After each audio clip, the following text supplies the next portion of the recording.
Greetings, class. Good morning and welcome to the fifth lecture presentation of the Philosophy of Religion course. My name is Andrew Bridges. This lecture presentation is entitled Religion, Definitions, Dharma, and Realities. And this lecture presentation will first focus on an attempt to define religion by William James and some of the problematic nature of that. Then we'll look at the term Dharma, which has been used interchangeably with the word religion, and we'll examine the uniqueness of the concept Dharma. And finally, we will look at how religious experience has been viewed and some varieties on views on religious experience. Some of the texts I'll be referring to are William James's The Variety of Religious Experience, and I asked everyone to read chapter 2. We'll be going over much of chapter 2. We'll also be looking at the introduction to the text Dharma by Vina Howard. And then we weren't asked to read this, but I will also be looking at some of the work in the text by T.M. Luhrmann, How God Becomes Real, in which she presents a alternative view of assessing religious experience than the one we're going to be looking at by William James. I prepared a PowerPoint for this presentation, so I will go ahead and share the screen. So as mentioned earlier, the title of this presentation is Religion, Definitions, Dharma, and Realities.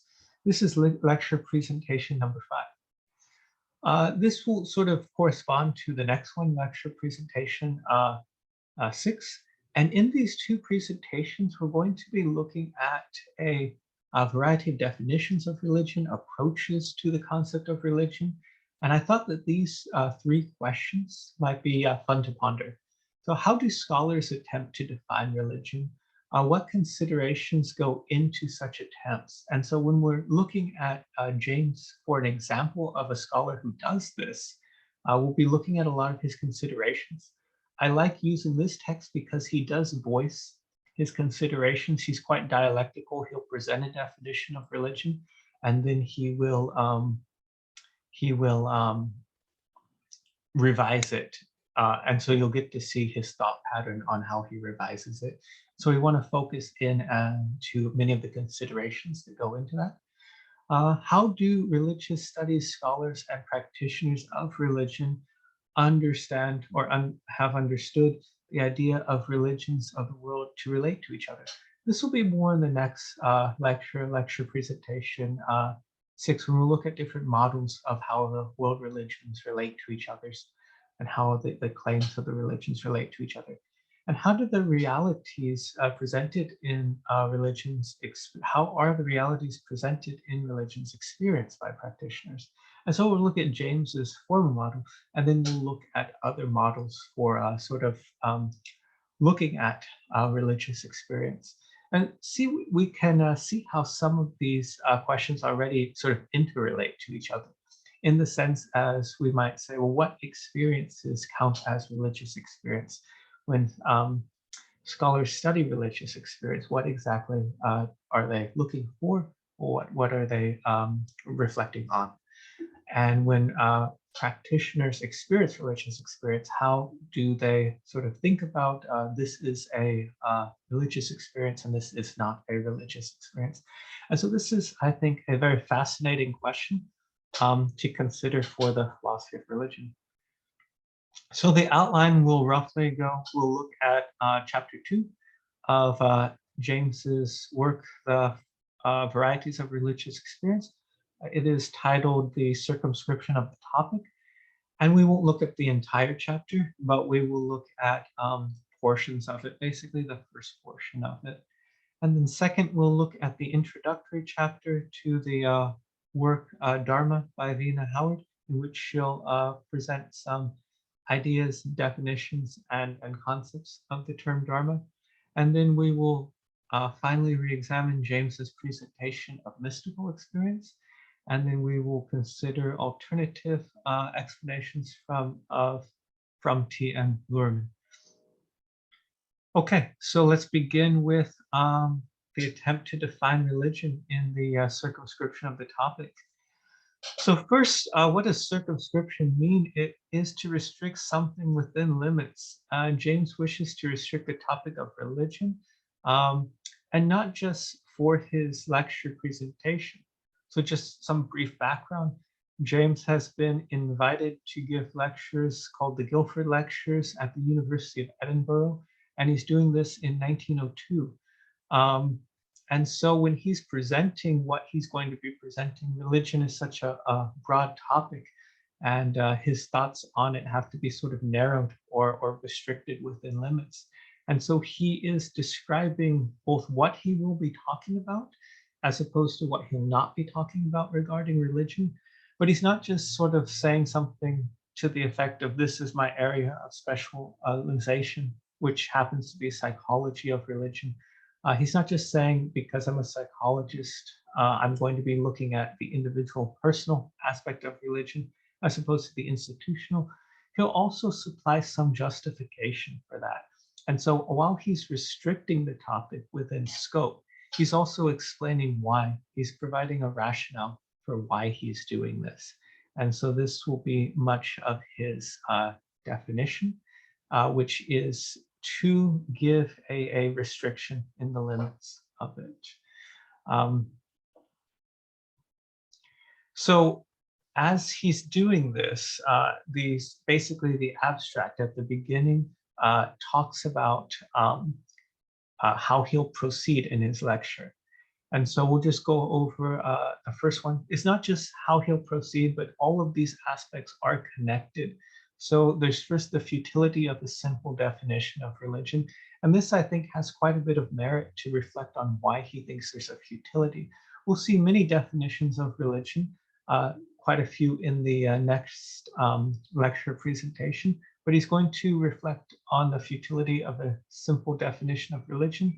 And he's also further going to say that there's no one specific religious sentiment. If there was, we could perhaps abstract from it and get an essence or a definition. He'll make a distinction between the institutional and the personal branch of religion, or the demarcation. And then he explains that we will confine ourselves to the personal branch. He will do this for the extent of his lectures, which are, I think, 16 lectures. Might be 18, but I'll have to, I'm not entirely sure. And then he goes about providing a definition for the purpose of these lectures, right? And so he's not providing a definition for the entire scope of religion, but given his rationale, it could be argued that he may be doing it to a certain extent. This definition will initially reflect upon the term divine, and this term is problematic.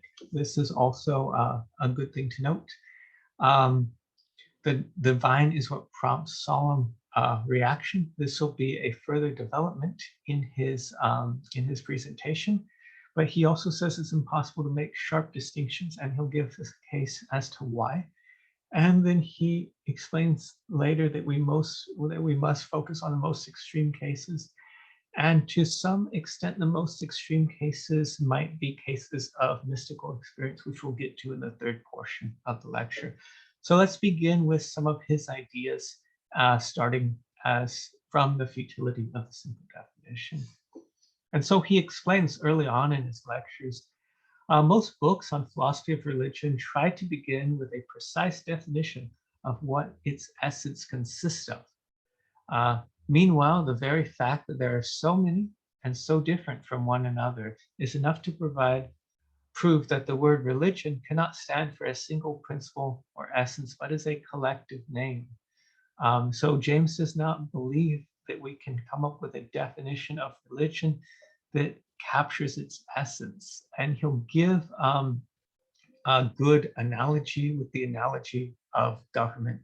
So he uses people attempting to define government as an analogy of the futility of a simple definition of religion.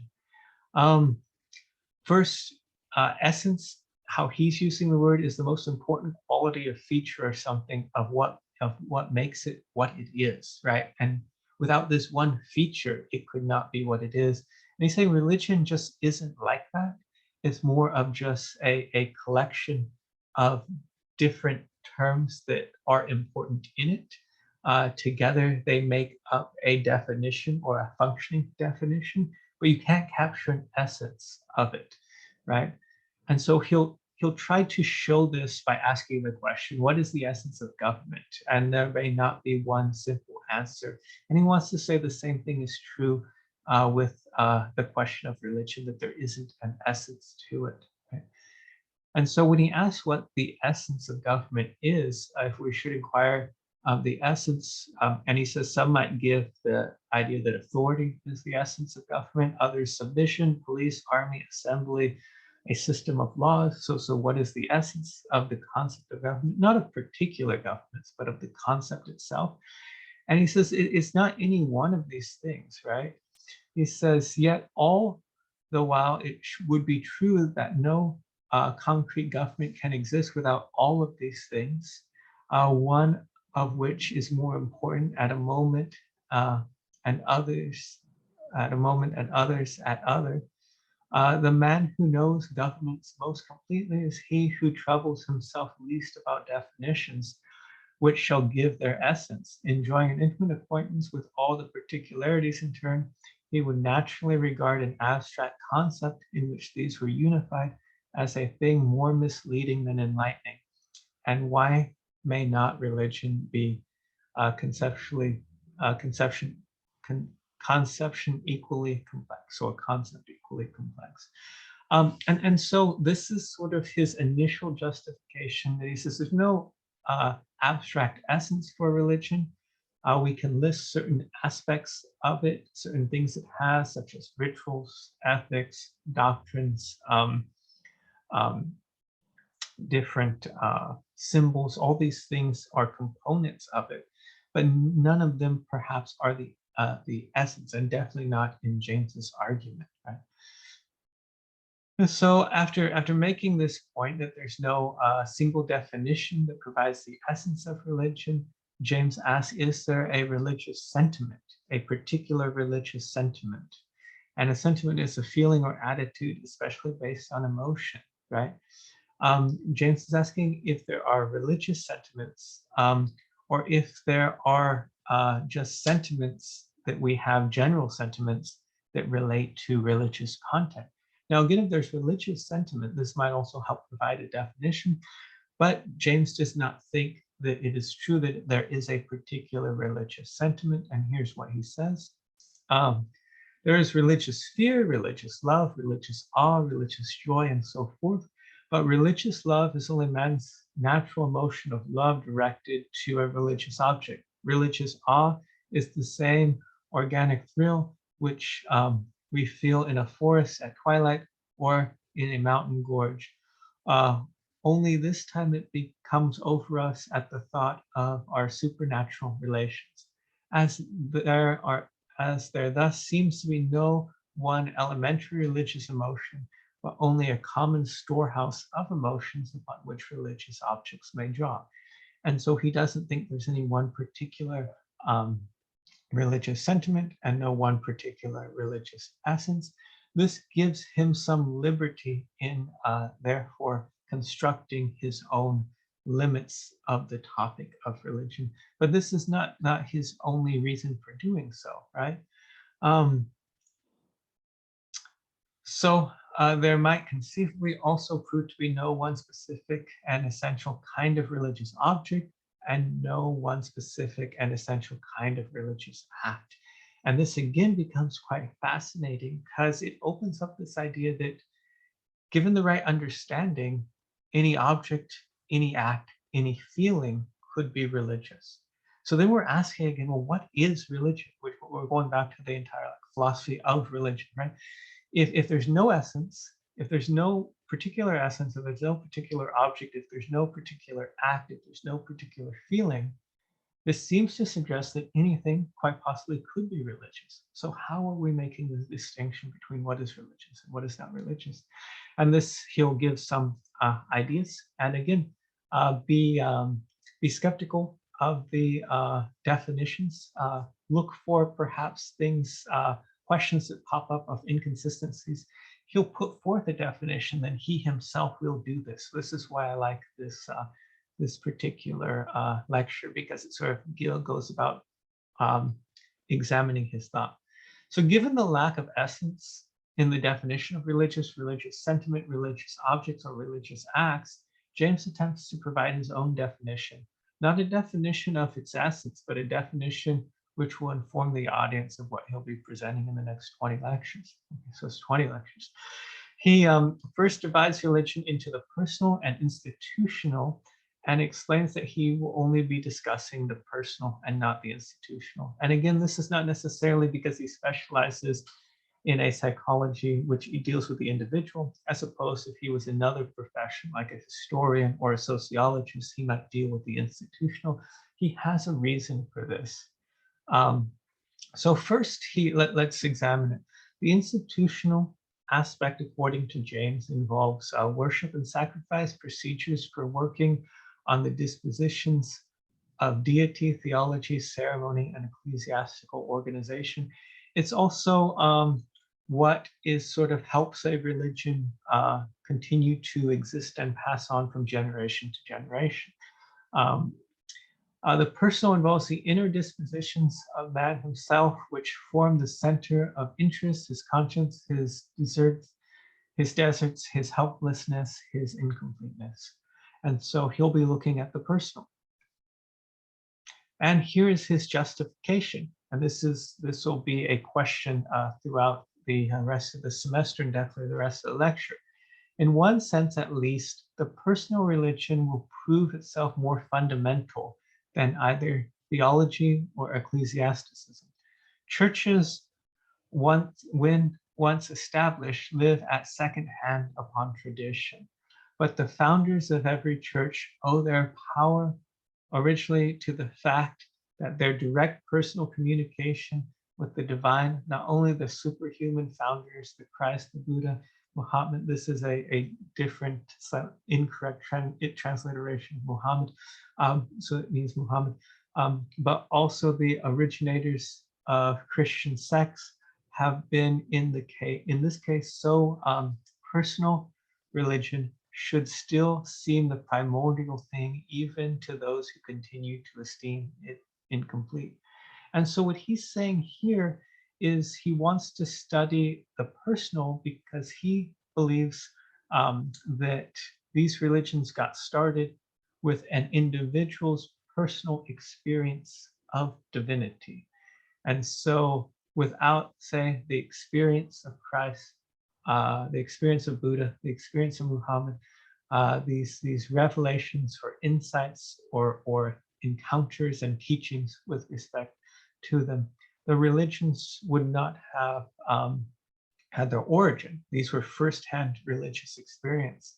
Second-hand, I think the next slide sort of is more explicit, but the second-hand is other people hearing about the first-hand experience, also finding it to have truth value and value for life, and then accepting the experience. So James is saying that personal religion or personal religious experience is essentially the foundation for institutional religion, particularly these extreme forms of personal religious experience. The institutional religion was founded on tradition, which is based on the experience of the founders or the first-hand experience. So if we examine the institution, we only have what he calls second-hand experience.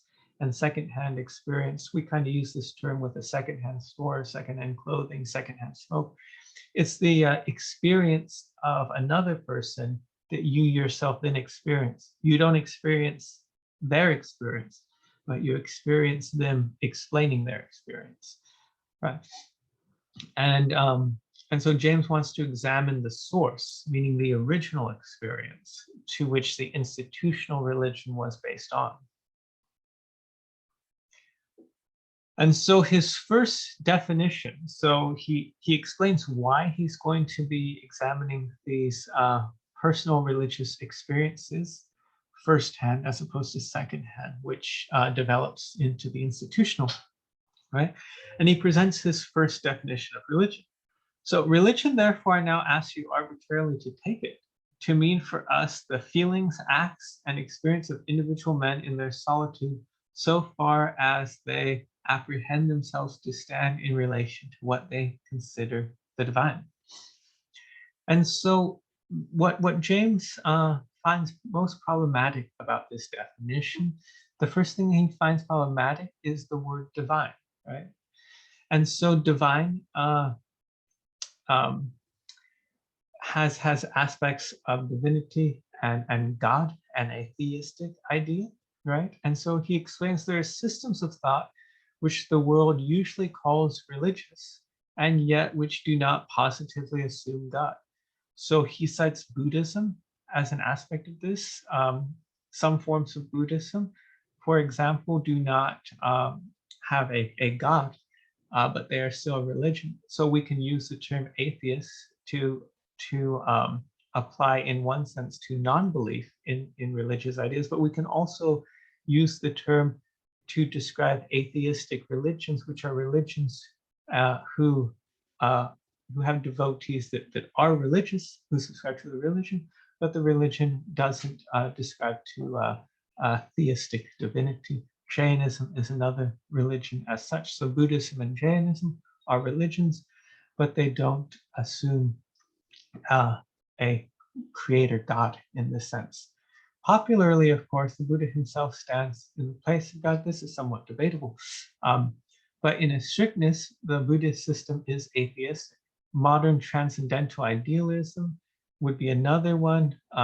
Emersonianism, for instance, in which God seems um, also seems to let God evaporate into abstract ideality. So he's talking about the transcendentalism of Emerson. And there are many religions that do not have this concept of divine in the sense that he's using the word. And so the word divine will be problematic because it doesn't encompass all varieties of religion. And so he says, well, let's try to fix this word so we can have a viable definition. And so he'll try to fix this word divine by defining it more. So this is also a good thing to know when you're thinking about ideas and concepts of religion. Look for words that are sort of problematic in it and try to explain what you mean by it. So we must therefore, from the experiential point of view, call these godless or quasi-godless creeds religions.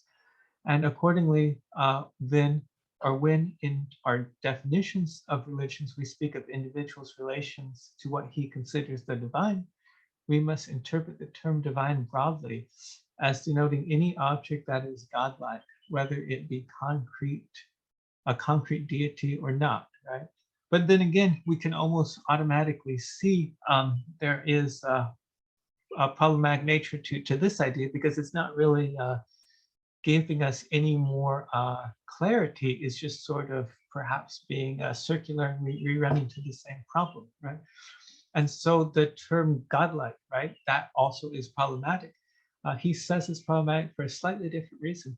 But the term godlike, if thus treated as a floating general quality, becomes exceedingly vague. For many gods have flourished in religious history, and their attributes have been discrepant enough. What then is that essential godlike quality, be it embodied in concrete deity or not, our relation to which determines our character of religious men? And so again, he says basically there's been so many gods, just pantheons and pantheons of gods. There's gods for everything. And so anything again could be godlike, just like anything, any act could be a religious act, hypothetically. Any sentiment could be a religious sentiment. Any idea could be a religious idea. Anything could be godlike because you could probably find a god for it, right? And so this again makes the definition problematic. And so trying to figure out what is meant by godlike by examining ideas of the gods. For one thing, gods are conceived to be first things in a way of being and power. They overarch and enveloped, and from them there is no escape. What relates to them is the first and the last word in any way of truth. Whatever then be most primal and enveloping and deeply true, might at this rate be treated as godlike. So here he really abstracts from it and he provides what godlike means. And a man's religion might thus be identical with his attitude, whatever it might be, toward what he felt to be primal truth. And so he generalizes this idea of godlike to this idea of a total reaction upon life, right? And so he says, religion, whatever it is man's total reaction upon life. So why not say that any total reaction upon life is religion? And therefore he has a quite interesting workable definition of religion. But he still says, no, it's still somewhat problematic, right? And what is problematic is one's total reaction upon life, right? Because we can imagine, at least he thinks, that there are some total reactions upon life that are not religious. But again, just making that judgment, we sort of ask, well, what concepts do we have in our mind that allows us to make that judgment, right? So this is fascinating. He'll try to explain what he means, but it's not necessarily clear if he answers this question, right? Total reaction upon life. This sense of the world's presence, appealing as it does to our peculiar individual temperament, makes us either strenuous or careless, devout or blasphemous, gloomy or exalted about life at large. And our reaction, involuntary and inarticulate, and often half-conscious as it is the completest of all our answers to the question, what is the character of the universe in which we dwell? It expresses our individual sense of it in the most definite way. Why then not call these reactions our religions, no matter what specific character they may have, right? So when he's thinking about total reaction upon life, is given how you react to life given the larger scope, right? Do you wake up in a positive mind frame about the state of the world at large, right? It's having to react just generally to life, right? And in a way that we couldn't necessarily calculate all the complexities of life. Like if we ask, is there more good or evil in the world, right? That's a very hard thing to calculate in an empirical way, perhaps. And so our total reaction might just be a general attitude to that, right? And so these are the types of things that he's thinking might be a total reaction upon life. But he still thinks there are total reactions upon life that are not necessarily religious. And he gives a few individuals that he thinks have a total reaction upon life, but that they're not necessarily religious, right? So there are individuals who think life is just a curse. And he says, why? He doesn't necessarily think that that's a religious attitude. Now, it might be a further question to ask, well, why is that? So what about the nature or aspect of religion, particularly if it doesn't have an essence, makes certain attitudes not religious? This might be a question to ponder. And he gives examples of Schopenhauer, Nietzsche, Carlyle, and Marcus Aurelius as people who think that life is a curse and their attitudes towards it, he would not consider religious. He also says life is a jest or a joke, right?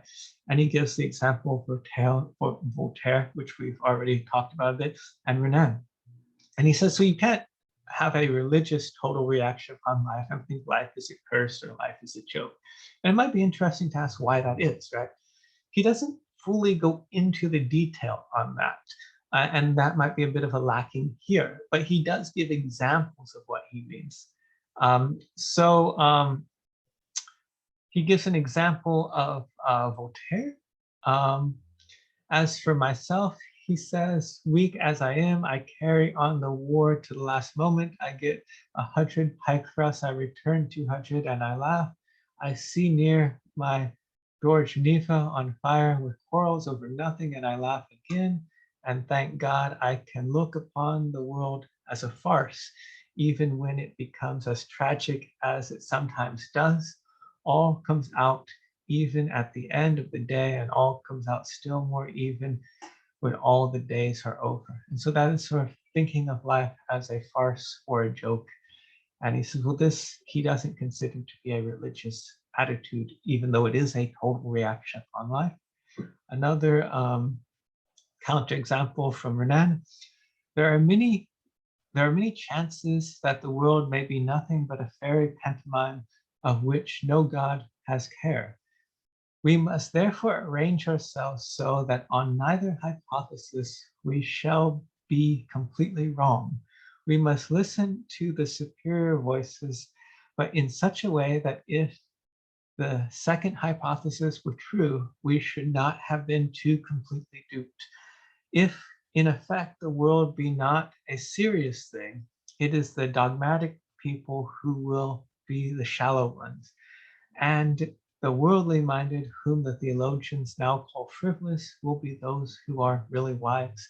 This is quite fascinating. In one sense, it could be a reply to Pascal's wager, right? But he's sort of saying that we can't tell whether or not life is a joke. There's not enough evidence in the world to make us think or persuade us that it's serious, and designed by a God who had something serious in mind, or whether it's just a big joke. And so he suggests that we live in a way that whichever outcome turned out to be true, we wouldn't be that disappointed, or we wouldn't look that made fun of. And this is just, again, it's just a fascinating idea. But James does not think that this is a religious attitude, this sort of this strange agnosticism, we might call it, right? And so these are examples he provides of people who have a total reaction upon life, but who he would not consider them to be religious. And he says, well, what is that quality of a religious total reaction upon life? And he says there must be something solemn, serious, and tender about any attitude which we denominate religious. If glad, then must not grin or snicker. If sad, then must not scream and curse. Now, why does he say this? This is somewhat not entirely clear. This is just sort of his abstraction of what a total reaction upon life should be. And so he finally comes to a complete definition.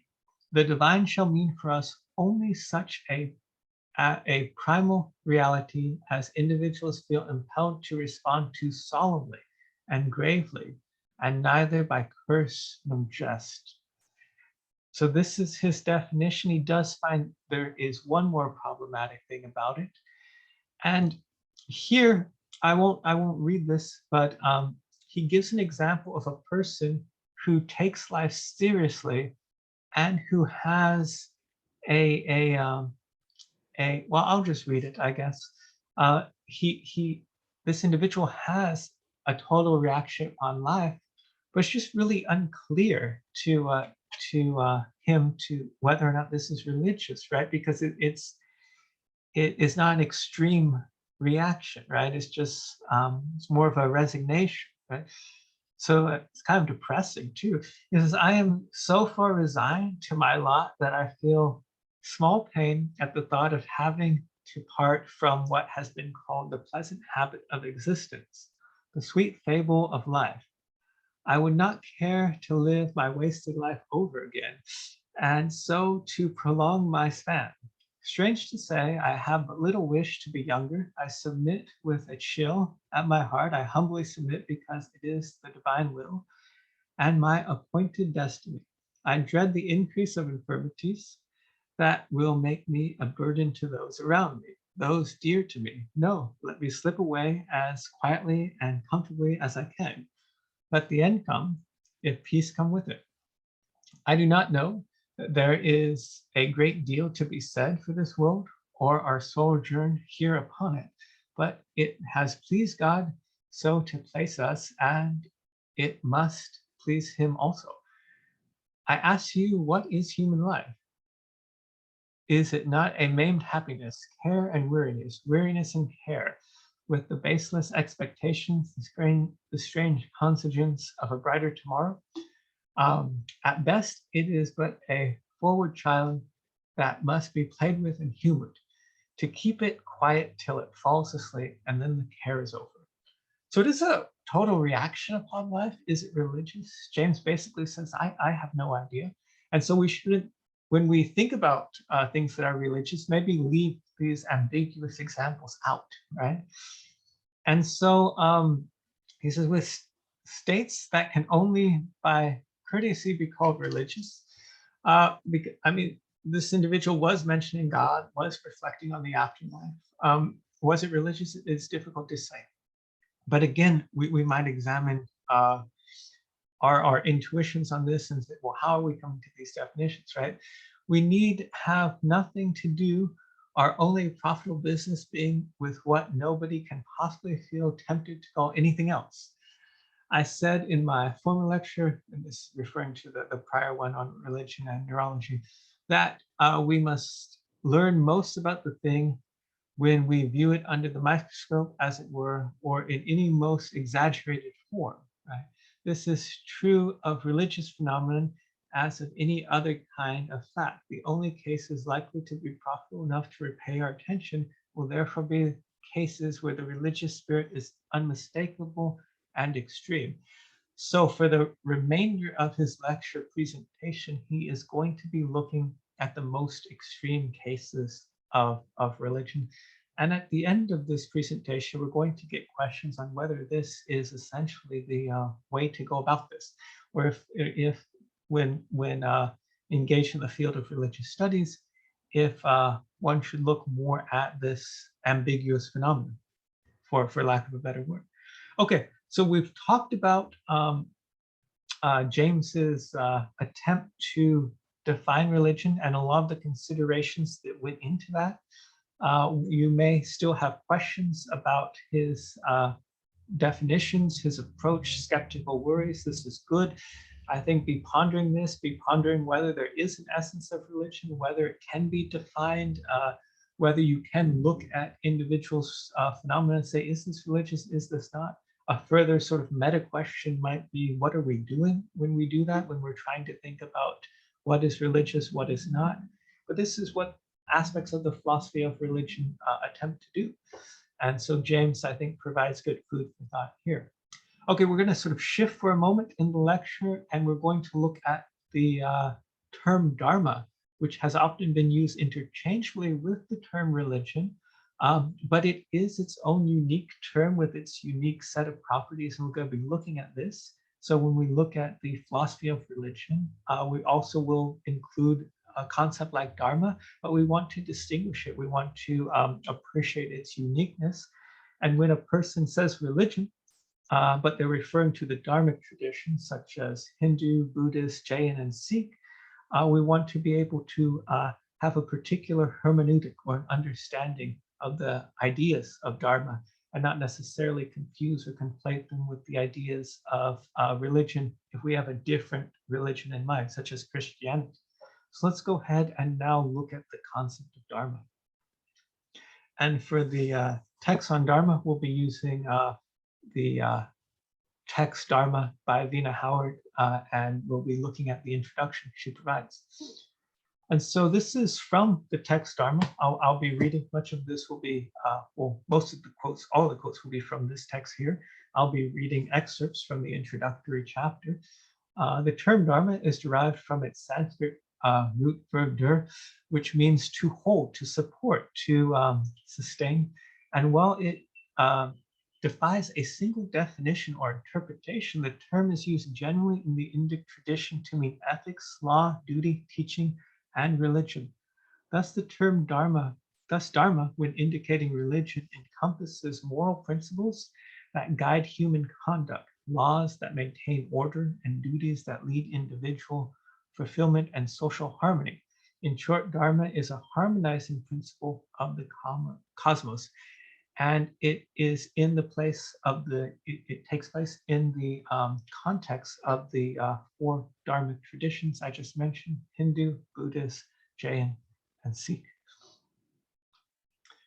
Dharma in relation to definitions of religion. So we first had an attempt to define religion. Now we have an explanation of Dharma and also its relation and occasional interchangeability with the concept of religion. Despite certain shared elements, religion cannot be defined universally across culture and tradition. And so this again presents more problematic aspects for trying to find this universal definition, right? And so this might be a very grave consideration for philosophy of religion. Although the word dharma and religion have been used interchangeably, it is important to understand the distinct features within the concept of dharma and to not understand this interchangeability to suggest universal definition or understanding of religion. And so here again, we want to sort of contemplate this fact with this former venture in the philosophy of religion. And here Howard writes, especially the term dharma presumes a series of characteristics, including theological claims, religious institutions, dogma, authority, exclusive identity, ethical code of conduct, ritual, and scripture. Dharma is a concept that is both similar and yet distinct to the term religion as per its normative usage, but it does not adequately correspond to the Western construct of the term. So the Western construct of the term religion and the term dharma do not have full interchangeability, although in linguistic convention, we often do use one for the other. We have to clarify what we mean. Dharma is a multivalent Indic term that has been interpreted variously within Indic schools of philosophy and tradition, and of the four I mentioned, and lineage of various schools within those various traditions. Okay. Dharma in relation to the definition of religion, Howard will quote Willard G. Oxby to point to aspects of how the term religion and how the term dharma became associated. And so this is her quoting Oxby. When the Christian world of the West viewed other traditions as sought to define them in terms parallel to the way it understood its own Christianity, the Christian historical self-understanding imposed three of its own predilections on what is described, particularly on the term dharma. So three predilections in the concept of religion in the context of Christianity are the following, but they're not the predilections or pre-existing conditions in dharma. So these predilections, according to Oxby, are the emphasis on creeds. This is something that is definitely present in Christianity. The secular sacred dichotomy, so there is a division. This is secular, this is sacred, and the belief that one can only follow one religion at a time. So these are characteristic of the concept of religion in the context of Christianity, but Oxby and Howard are saying this is not the case with dharma. These types of characteristics do not apply to dharma, but they do apply to many aspects of Christian religion. Not all, but by and large majority here. And so this is also important to distinguish. So when a person, again, just to review the hermeneutical importance, when a person says religion and they are talking about Christian religion, these predilections may apply. Most often they do. Whereas if they say religion, but they say Buddhist or Hindu, these predilections do not apply. The word can be the same, but the predilections are there in the former and absent in the latter. And so this is also quite fascinating for definitions of religion, right? And so Howard states a few more characteristics of dharma. Dharma as religion is not circumscribed by theological concerns that have generally been considered motivating for humanity's quest for truth, finding meaning in existence, and having the motivators of good action. Right? Dharma as a category is not solely demarcated by exclusive doctrines or dogmas, which generally mandate commitment to one religion at a time, sort of reinforces the earlier idea. Dharma is by definition inherently dialogical and dialectical, which means it engages in various conversations and the variety of traditions they're interacting in conversation. Dharma, with its multitude of meanings, is inherently pluralistic, right? And so just having four distinct but related traditions sort of encourages this as well.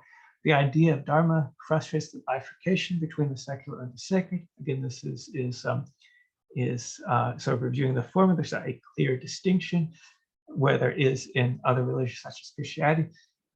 Dharmic traditions do not have doctrines of exclusivity. Religious rituals, spaces, and symbols are organically shared by multiple traditions.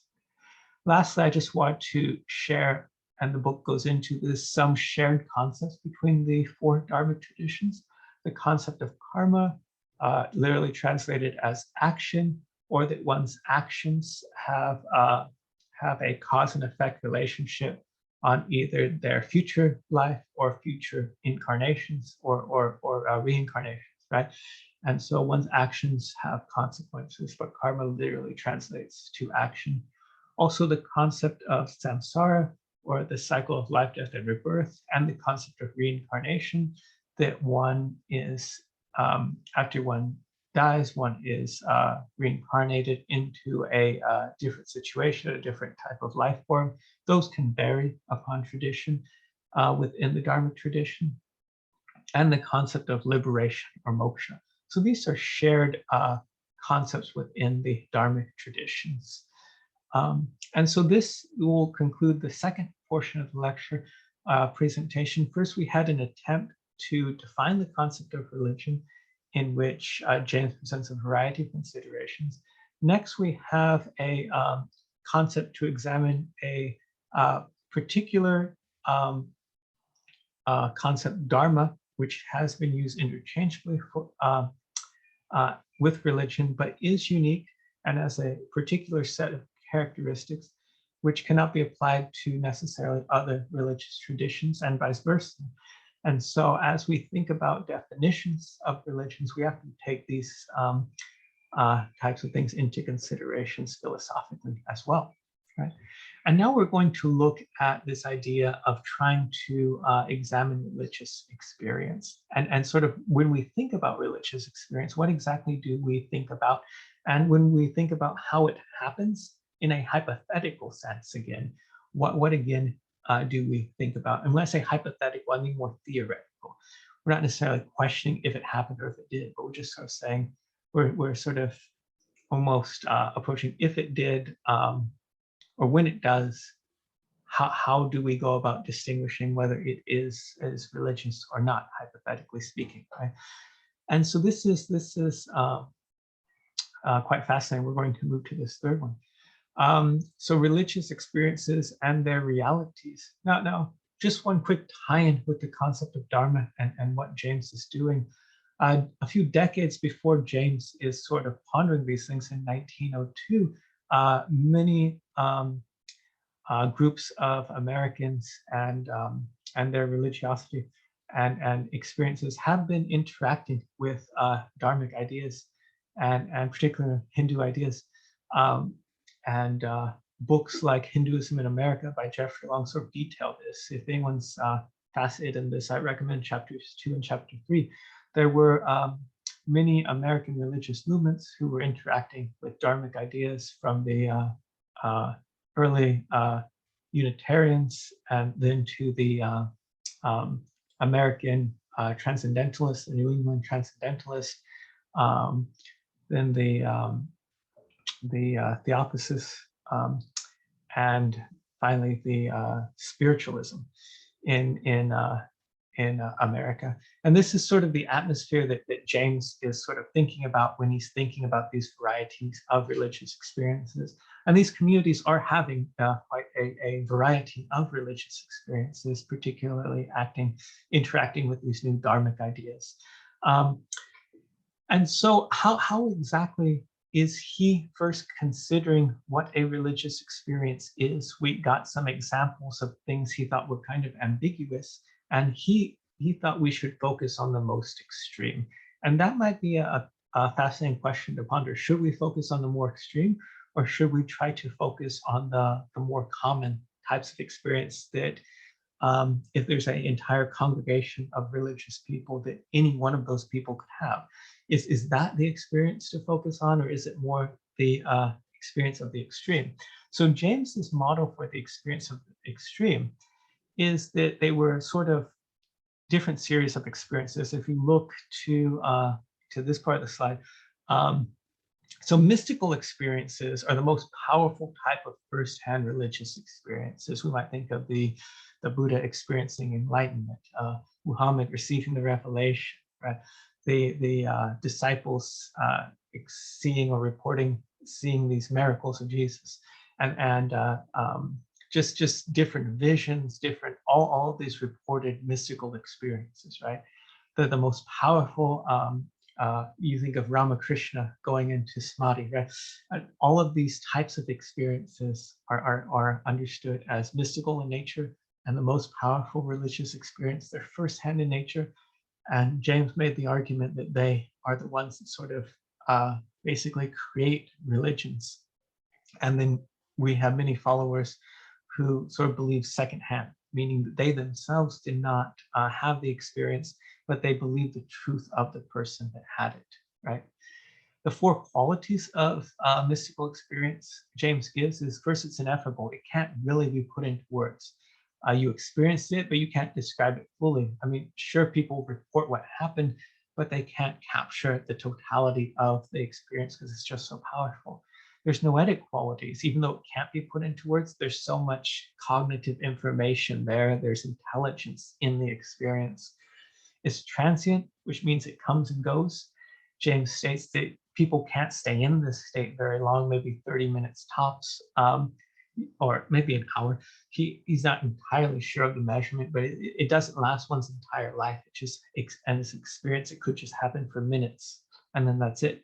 And then there's passivity, right? You don't make it happen, it happens to you. And these are the four qualities of the mystical experience, the most powerful first-hand religious experience, which leads to the institutional aspects of religion being formed. And this is something that very few individuals have. And James sort of describes it as just sudden. It just suddenly happens to someone. And this model for reflecting on religious experience and focusing on religious experience academically, that model is challenged by a few scholars, but I found the presentation of the differences, I think, most clear in the text, How God Becomes Real by T.M. Luhrmann, who is fascinating anthropologist of religion, who's done many different fascinating studies. But in this particular one, she will make a argument against James's approach, right? And so she'll write, her approach she refers to as spiritual kindling. We'll talk a bit about what that means, but let me read this first. All of these quotes are taken from the text, How God Becomes Real. He says, this is the opposite of what William James argued in his magisterial Varieties of Religious Experience. James wanted people to see the mystical experience as the core spiritual event beyond the ordinary, that it was impossible to describe with mere words, and yet so uniform that everyone who had one experienced it more or less the same way, with the same four characteristics. A mystical experience made you feel as if the universe cracked open to reveal that you were one with it all, right? And so this was also when he gives a sample of varieties of samples of religious experiences. This is essentially what he's saying here too, right? And she wants to sort of give the model of spiritual kindling as an alternative model, right? And so spiritual kindling is a specific instance of a more general process of the way kindling through small acts of attention shapes a person's unique experience of gods and spirits. I'll give examples in a moment. I wanted to read through the qualifications she has. So there's 4 steps in this process, or 4 phases, or 4 features, we might say. It's not necessarily a 1, then 2, then 3, then 4 type deal. It's more of 4 characteristics. And so think about just the general population in a general congregation. Some of her fieldwork dealt with evangelical Christianity, and so she's using that context, right? But just think of the average individual going to a congregation and what they might experience and what might convince them of the reality of what they believe. And is this a religious experience? This seems quite different from James's approach, that you have to have this full-on mystical experience for it to be a religious experience, right? So I'll describe the four aspects of this process. When a social world gives significance to particular sensations, the threshold for identifying that sensation decreases. If goosebumps and chills are signs of the Holy Spirit, one will notice them more in social worlds where they are meaningful than in social worlds where they are not, right? And so, for example, if you're in a church and you might be singing and you get chills, right? Will a person of that faith attribute that to the divine, right? And if the person attributes that to the divine, how should the scholar of religion understand that, right? So this becomes a different question with religious experience. And it's also a fascinating question, right?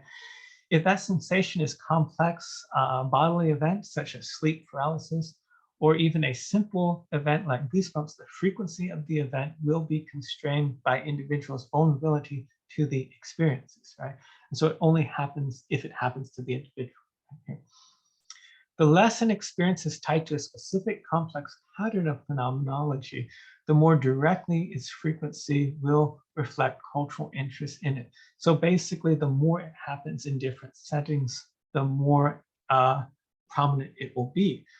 And finally, when a pathway is established for an individual, that individual is more likely to have that experience and related experience in the future.